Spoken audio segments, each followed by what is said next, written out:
So, hello and welcome to episode 242 of Heroes of Handheld, the world's premium podcast dedicated to handheld gaming devices. We like to talk about Nintendo Switch. That's mostly it. But we also like to mention mobile phones every now and then. So iOS, Android. In the past, it was Vita, PSP. We've dabbled in the past. N-Gage or Ouya. Oh, the Ouya. Good times. And everything in between. I'm Colin. I'm one of your hosts. And over there in the big city, it's Chris Pearson, who just took a sip of water because he's moistening up his tonsils for a good old chinwag today. Hi, Chris. Right. Here's the thing, Colin. Have you ever had sparkling water? Yes, it's disgusting. It's the worst thing ever. See, I thought it was disgusting, but it's actually quite refreshing. Don't do this to me. You're one of them. God, you're one of them. It's just like fizzy air. Like your body is expecting flavor, it's delicious. But you just get all you get is disappointment. Here's the thing. Yeah. Your body's expecting water and you get water, but with an interesting fizzy bite. I'm into it. I don't know if I mentioned this last week because I've been mentioning this to everyone because for me it's just incredible how I drink tea now. I must have told you. Oh, yeah. Funnily, you did mention this last week. I know. Honestly, I've been telling everyone, and people are probably getting bored of it. It's just I'm in so much shock because, like, I was so sure I hated it and would never drink it, but now I get it, Chris. I get it. I came home from work yesterday. You know what I had? I had a bloody cup of tea with 1 spoon of sugar, and it was great. I sat and I played Call of Duty World War II, and it was great. Have you started having tea in bed on a weekend morning yet? But then that means that's pretty good. But you have to get out of bed and then get back in. That's not good. Yeah, but once you're back in, it's so satisfying. Like a nice warm cup of tea in bed. I may have to try that one day. It's great. I'd recommend it. Oh, wet my whistle. Anyway, we're here to brighten your day. Who cares about Brexit? Who cares about what's going on in Westminster? All we care about is what's happening in these 4 walls and your 4 walls as well, even though you are near Westminster. But we don't talk about that. Let's crack on with what we've been playing this week. And Chris, what has been in your gaming library this week? This week, Colin, I have been playing a lot more Stardew Valley online on multiplayer. I played some Smash over the weekend. I had a friend over on Saturday, and we played some Smash Bros. Online, and that was very satisfying. I don't wish to brag, but I think I'm probably the greatest Smash Bros. Player in the world. So it was quite nice to go online and just flex those muscles. Who's your character of choice?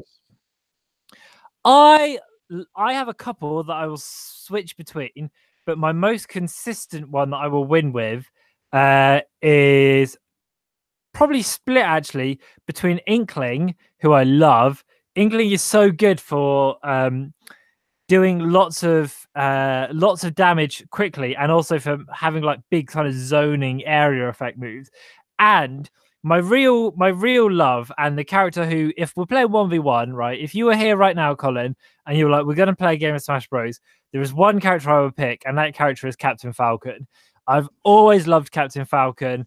He's so satisfying, and he's such a technically rewarding character to play as, because you're constantly waiting for your opponent to make tiny slip-ups, and then as soon as they make a slip-up, that's when you can really slam in there and capitalize. So those are the 2 that I tend to main. But I float around a bit. I play a little bit of Lucario. I play a little bit of Roy. Roy's our boy. I play a little bit of Ridley every now and then. Sometimes Villager or Isabel, although I find him a bit gimmicky. It's just it's so fun, man. It's such a good game. I really, really relish it. But then I'm surprised the word you keep going back to is satisfying. It just seems that's an odd word to describe Smash Bros. And a fighting game as satisfying. Is it satisfying in the sense of it? It scratches that itch you needed. It filled the void. What I mean by satisfying is when you feel like when you get a kill, you've really earned it. That's what I mean. It feels a lot. I would say it feels less cheap than previous Smash Bros. Games, because in previous Smash Bros. Games, I feel personally that you could have given someone a load of damage, and then you only had to do small gestures and it would still get a kill. Whereas in this one, you can be at really high damage, but still taking more and more and more, and you don't necessarily die if you're kind of skilled enough. I just think it feels really rewarding to play. And yeah, I would say satisfying as well in that it's so pure. Like the gameplay and the engine is just so smooth, and oh, I love it. What have you been playing? Have you played any more of Smash Bros, or are you still being a prick? No, I have not touched that shit. No, one day I will. I'm sure I will.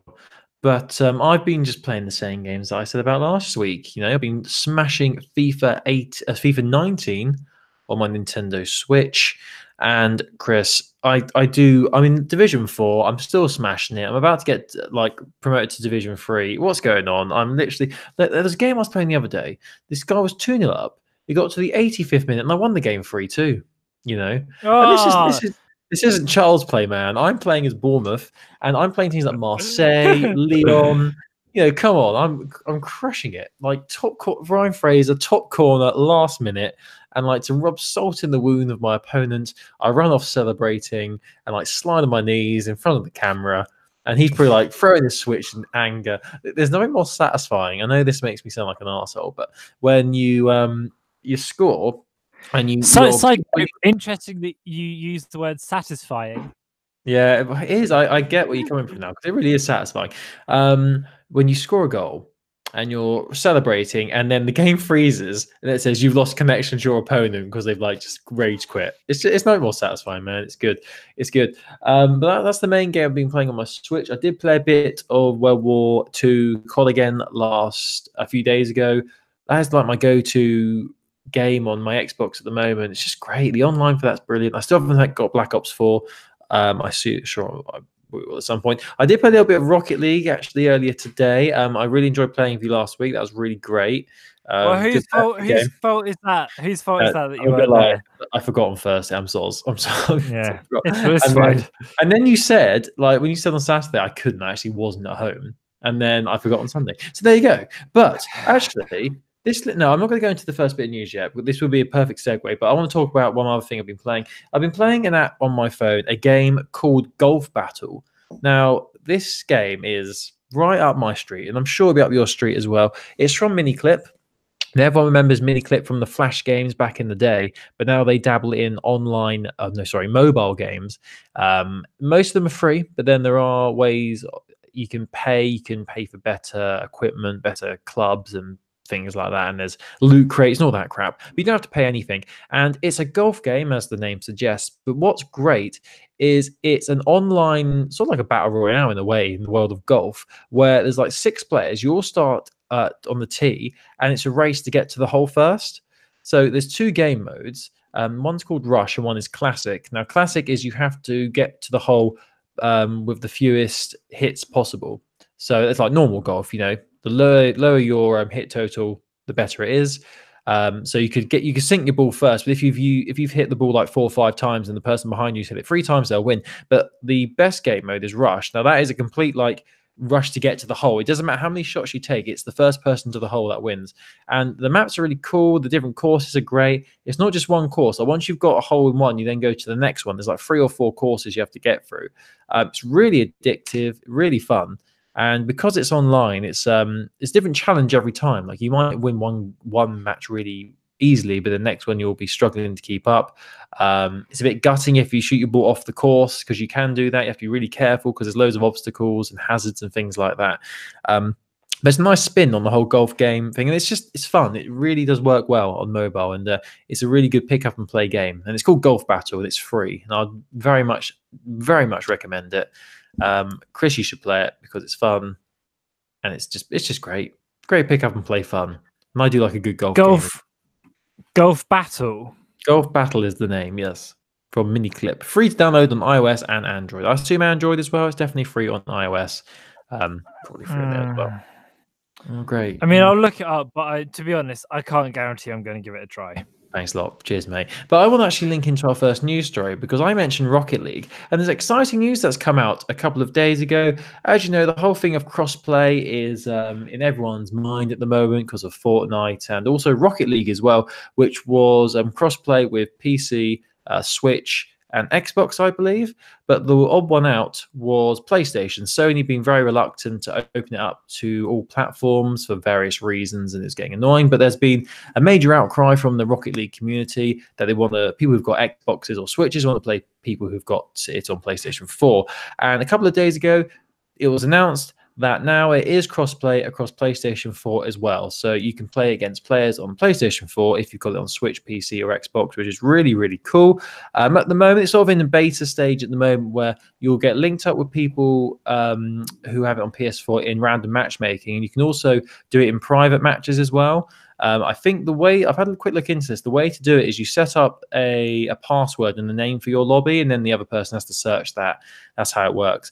But they are looking into an update further down the line where you can actually create parties and play online with people on other platforms as well, which is really cool. And you play online anyway, but what I mean is you can play online matchmaking with people in a party. So very exciting, very good. Rocket League is great, and it's about time that everyone could play together.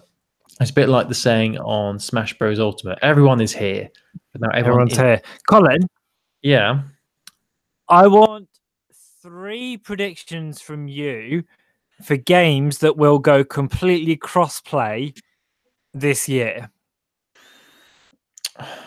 That's difficult. Is Minecraft already cross-play? No.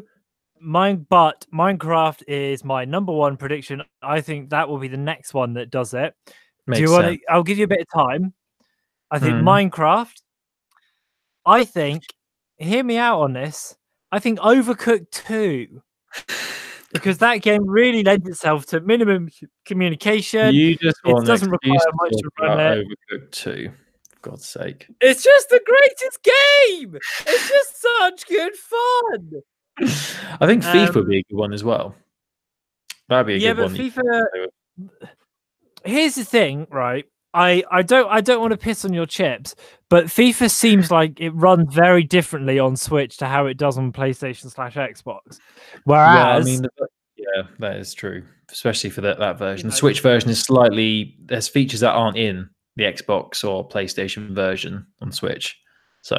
Like it probably would be possible. It needs to be simples, simples. Like the Meerkat said. I think the other one, bear with me here, bear with me, caller, is going to be an update to the next Sonic All-Stars Racing game. Boom! Drop the mic. Sonic All-Star Racing, All-Stars, all platforms, baby. Isn't there a Sonic Racing game coming out on Switch? I'm not sure. I just have a hunch. Sonic Racing. There was a Cartoon Network one. I think there is a Sonic one because isn't Eggman? Yeah, there's Team Sonic Racing, which is coming out in May 2019. I knew that there was. There we go. Yeah. It's going to be all platforms.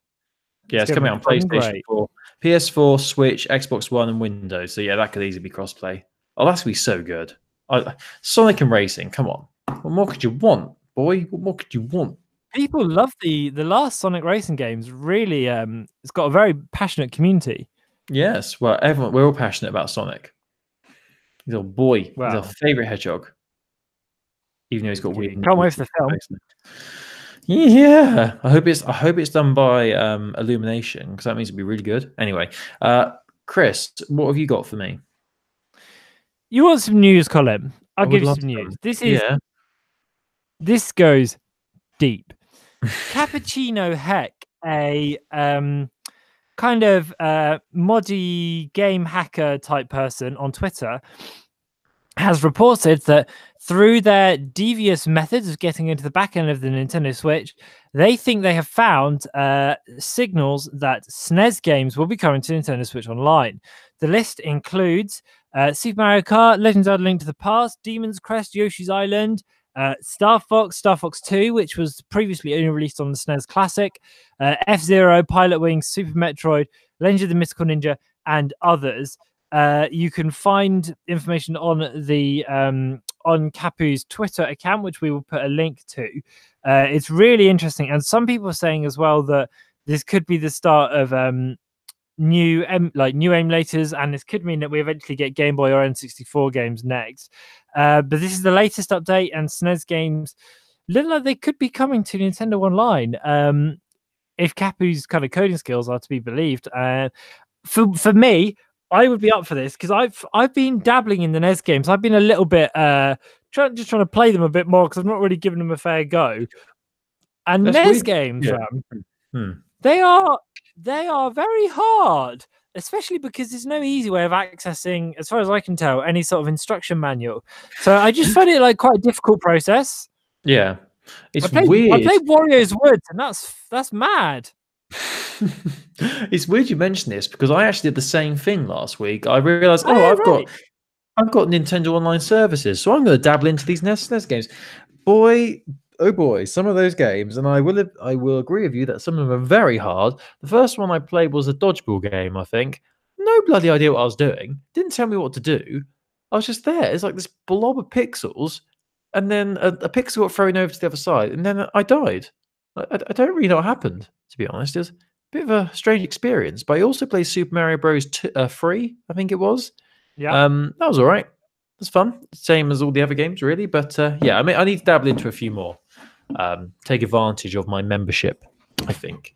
But it's good to have more coming. I saw there was a soccer game on there.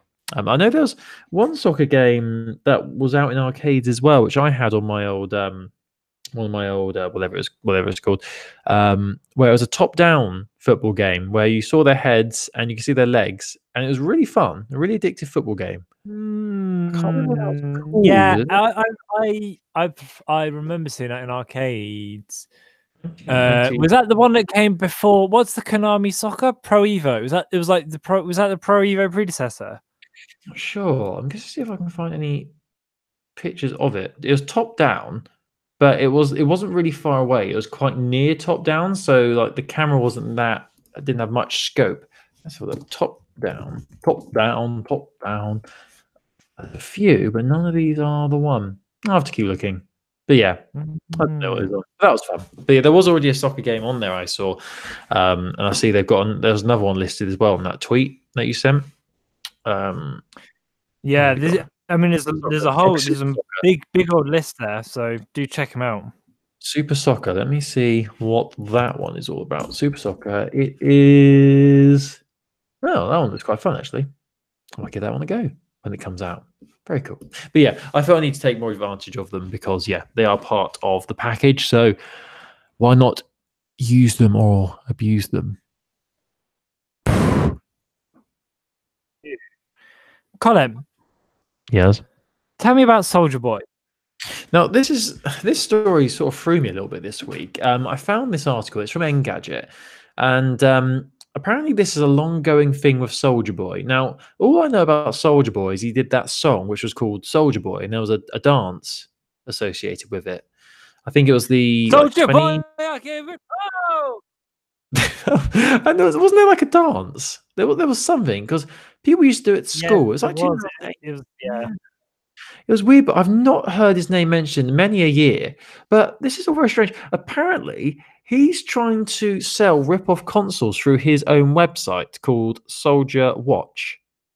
And he's done this previously with a Nintendo emulator, which was taken down and he was sued for it. But now he's released something on his website, and I'm just going to load this up to get the actual details of it because it's all very confusing, Chris, to be honest. Let's have a look. So it looks like the PlayStation Vita. It pretty much is the PlayStation Vita, but it's being marketed as I don't even know what the name of it's called. It's called the Soulja Game Handheld. Yeah, handheld. And from what we can gather, he's advertising this on his website. It's about $100 to purchase this, and it's been manufactured in China. And it gets sent directly to people who buy it. And it's a PlayStation Vita. I mean, if you look on the article, that's a PlayStation Vita. They've just scratched off where it says Vita at the bottom. It looks like when you were a kid and you would go into Woolworths, and they would have by the till, they would have like mega game machine, £30. It looks like that type of idea of kind of like a shell that people vaguely recognize with some sort of rubbish emulator in the middle of it. Have you noticed on the image for it, the picture is like an upside down image of this console, but the screen, which has got a fake game on it, is upside down as well. Have you seen that? Because look at the image of the Yeah, it's very weird. The game's upside down from what the console's facing. The But it's sold out on his people listening website. at home, this is on the Engadget write-up. Yes, and it's sold out on his website. I'm looking at the website now, soldierwatch.com. It's called the Soulja Game Handheld. Apparently it's sold out, and there's a few bits of information as to what it features here. Exquisite craftsmanship and fashion design with a reasonable price, built-in camera for photo shooting and video recording. It supports TV output, can connect TV to play games and watch movies, and there's loads of other stuff as well. But what's interesting, it doesn't actually list what compatible games there are with it. Like, there's no list on what you can play and how you play it and where you get them from. So it doesn't make any sense, Chris. I don't get it. And how he thinks he can get away with this, I don't know. I mean, it's still live at the moment. Well, he is. So he is being. Sorry, there is legal action happening against him by Nintendo. So yeah, it's not. It's yeah. That's for the first thing he did. So I'm assuming Sony will come after him at some point. But yeah, that was just a bit interesting. But it's amazing what these crazy celebrities do. And apparently he's very. It's very well known that he's a big gamer. Apparently he did some songs about Mario a couple of years ago or something. He did mixtapes after Mario and even reviewed Braid. So yeah, he knows what he's doing apparently. But there you go. That's just a bit of interesting news. And I guess Braid, have you played Braid? No. Braid, you would actually. I think you would really like. It's not. Braid is a puzzle game that involves a lot of kind of flipping of like gravity and screens and things like that. But it's all about time and rewinding time and whether you can go back on your actions. It's a puzzle game, and it's kind of like I don't quite know what you compare it to. I guess something like Machinarium is a million miles away. You should seriously. It'll be cheap on Xbox, something like that. You should pick it up. I think you'd like it. John, I think. Yeah, I think was it made by Jonathan Blow? I'm not sure, but it does look very similar. Looking at the images to Machinarium, which I think you mentioned. Yeah, Machinarium, whatever that was called. Yeah, it's abstract and weird, but it's very good. I think you'd really like it. It's all about rewinding time is the big thing that plays into it. Well, if Soulja Boy likes it, I'm sure I will as well. News-wise, Colin, new Super Mario Bros. U Deluxe launched on the Switch. Just gone. Now, I played this a bit on Wii U. I am not really that interested in picking it up on Switch because it's a full price port and it's a little dear for my tastes. But if you are interested, Nintendo Life, are reporting that the sales of this game were a whopping 56% higher than the equivalent sales data time on the Wii U. So people are very clearly desperate for this game, and this is only physical sales. Digital, it might be even more. So this is the paradox and the curse of Nintendo, Colin, is that some gamers complain because the games are too, ports of old games are too expensive. It shouldn't be full price. But when they do release them, they sell 56% more than they did on the original console. So who's to blame? But isn't this because there's more people own Nintendo Switches than people owned Wii U's? That is a possibility. Surely that's the only reason. But it's not 56% more people own. Like the Switch hasn't sold double what the Wii U sold. Although I suppose the Wii U wasn't at full capacity when NSMB came out. Yeah, I don't know. It's just big numbers, though. Big numbers. Are you going to play this? I kind of forgot it was coming out. I saw it came out, and yeah, I'd forgotten as well, to be honest. I mean, I do like the look of it. I mean, I didn't play the Wii U version because I did not have a Wii U. But yeah, I mean, how much is it? I've not seen the price. It is full price. And how much is that? Well, it is a full price game, so that is $59. That is ridiculous for a game that, yeah, no, I'm not good. No, that's double the amount I would expect to pay for a game like this. Yeah. Just stick the Mario name on it and fun for everyone.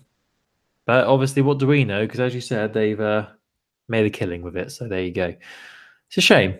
Well, it's not a shame because I'm sure it's really good. I mean, if the reviews say it's good, they didn't say it's like, amazing. It's just a shame they didn't like. I know all these games are very similar anyway. They didn't just build a brand new one rather than porting the Wii U version. Seems a bit of a cop out, really. Yeah, but maybe a brand new one's on the way. We can hope. We can only hope. Hopefully, it will come out before the the Sonic Racing game, because that's going to take over my life in May. I thought Hugh Jackman's what I was looking forward to, but it's not. It's Team Sonic Racing. Well, quite. We're all very keen. My last bit of news. This is not news. This is more of a recommended watch, but a YouTuber has decided to try and take on the epic task of completing Super Mario Odyssey without ever touching the joystick that lets you walk or run. So if you've watched any of the gameplay, it's really interesting. Basically, all of the movement is done by jumping, by throwing the cap, by diving, by jumping off walls. Basically, imagine you were playing this game, but you weren't allowed to touch the left-hand Joy-Con. It's a really interesting video. If you want to watch it, it's put up by Sieve Gaming. Yeah, it's fascinating. It shows you how I love stuff like this. I love how clever people get with trying to break games and mess around in games. And the thing with Odyssey is it's such a good the levels are so well designed that there is room for kind of mucking about and playing with physics and stuff. So yeah, I'd really recommend. We'll embed a link to that video on our website so you can watch how someone does it. And they're only halfway through the game, so expect a follow-up video with the second half, and it'll be very interesting to see how they do all the boss fights at the end. Yeah, I was just watching the video. It's fascinating to see. So it's mad. It's so clever. So did he do it? Sorry? Did he do it? Did he beat it? Colin is breaking up, and I don't know if it's my internet or his. Did he beat it? He's halfway through. He's halfway there. Whoa. Living on a prayer. Anyway, cool. That's good. I like the stuff like this as well. It's like when people were playing that Pokemon game on Twitch. Twitch plays Pokemon. Just like that. So good. Good times. I think that's all we've got this week. It's quite a short week, Not much news, Quickly rattling through it. Yeah, it's fast, really. Yeah.